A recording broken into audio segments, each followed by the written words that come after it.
Hello प्यारे student, आज हम समांतर श्रेणी का nवां पद ज्ञात करना सीखेंगे।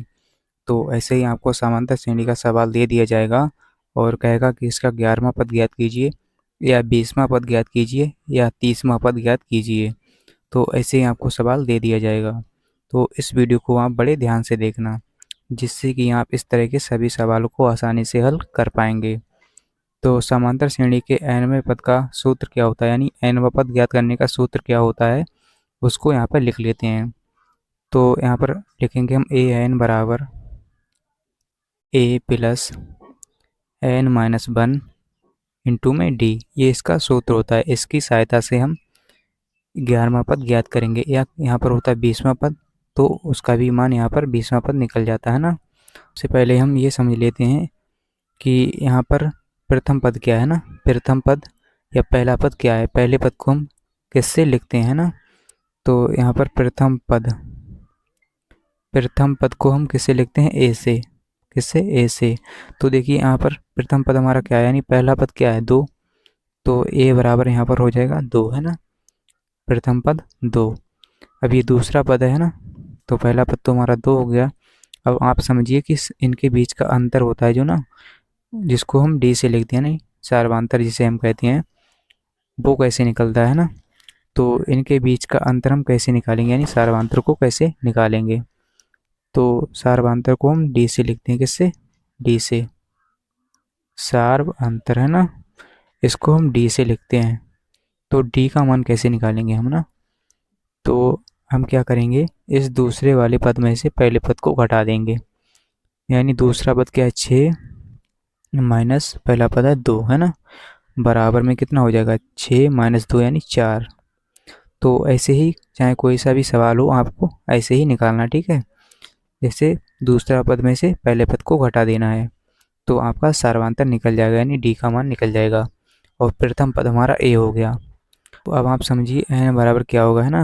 एन बराबर क्या होगा, 11, है ना। क्या हो जाएगा, 11।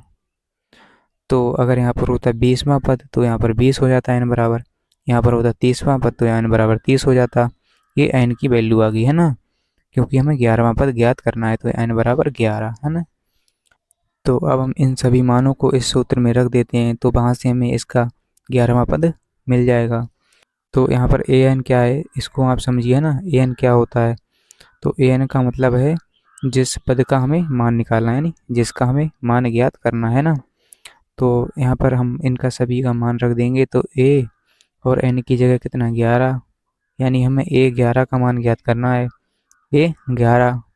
तो हमारा 11वां पद ही मिल जाएगा हमें। यहाँ पर ए की जगह कितना है, 2, है ना। ए बराबर 2 प्रथम पद, ए क्या है, प्रथम पद, तो 2 हो जाएगा प्लस एन माइनस वन, यानी एन की जगह 11 है, तो 11 लिख लेंगे, माइनस में 1 कर देंगे, है ना।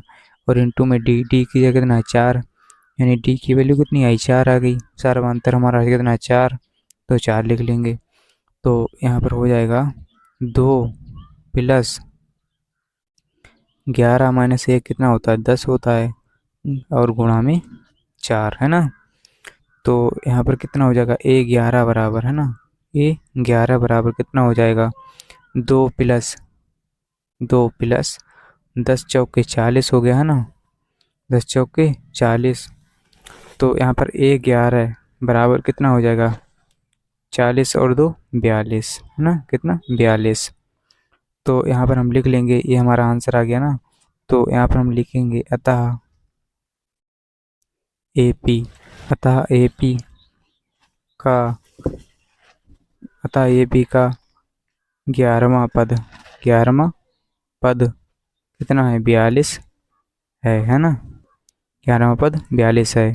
तो यही हमारा आंसर है ना। तो उम्मीद करता हूँ कि आपको ज़रूर समझ में आया होगा। अगर वीडियो अच्छा लगा है तो वीडियो को लाइक कर दीजिए एंड चैनल को सब्सक्राइब कर लीजिए। मिलते हैं अगली वीडियो के साथ। आज के लिए इतना ही, जय हिंद।